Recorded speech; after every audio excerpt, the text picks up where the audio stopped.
Result through જ અહીંયા આવ્યા છીએ. લગભગ બધી લેડીઝ એવી જ છે, પણ મેં એક્યુલાઇફનું અને આપણે બીસીએમનું પણ રિઝલ્ટ લીધું છે. બીસીએમનું મારા સાસુનું જ લીધું છે. એને ઘડીએ ઘડીએ હાથમાં ખાલી ચડી જતી હતી, એટલે એ દવાખાને જઈને દવા લઈ લે એટલે સારું, થોડાક દિવસ સારું થયું. પછી મેં એને સમજાવ્યું કે મમ્મી આ વસ્તુ લાગે આપણે, આ ખાલી ચડી છે ને બહુ આપણે નાની બાબત લાગે છે, પણ એ બહુ મોટી ઇસ્યુ થઈને જ્યારે નાની નાની નળી આપણી બ્લોકેજ થાય છે ને ત્યારે ખાલી ચડવાની ને એ બધી બહુ બધા કારણ હોય છે ખાલી ચડવાના. પછી મોટો ઇસ્યુ થઈને આવે ને આપણે નાની વસ્તુ સોલ્વ કરીએ ને તો મોટી વસ્તુ ફેસ ના કરવી પડે.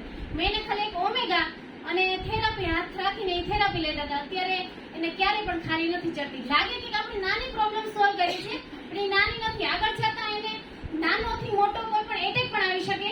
એકવાર તમે હોસ્પિટલાઇઝ થયા, તમારું શરીર ડોક્ટર હાથમાં એવું ખુલ્લું કે કઈ પણ એટલે તમારું શરીર પૂરું એમ સમજી લેજો. મતલબ તમે હેલ્ધી નથી, 100% હેલ્ધી ન કહેવાય. પછી વસ્તુ આપણે આજીવન કોઈ પણ વસ્તુ શરૂ રાખવી પડે છે. અને એક્યુલાઇફનું છે કે એક બેન પડી ગયા હતા, એને મણકામાં ખસી ગયું હતું મણકું. 2 વર્ષથી દવા કરતા હતા, પછી એને સારું તો ન થયું એટલે એને બેલ્ટ પહેરવો પડતો હતો. કોઈ પણ કામ કરે સુવે ત્યારે જ ખાલી એને બેલ્ટ નીકળે છે, ત્યાં સુધી એને કન્ટિન્યુ પહેરી રાખવો પડે છે. મેં મહિના દિવસ ખાલી એક્યુલાઇફના પોઈન્ટ આપ્યા હતા. અત્યારે એને બેલ્ટ નથી પહેરવો પડતો. પછી એને છોડી દીધા. સરે કેમ કીધું કે કોઈ પણ વસ્તુ આવતા, કોઈ પણ બીમારી આવતા કે વર્ષો લાગે છે. આપણા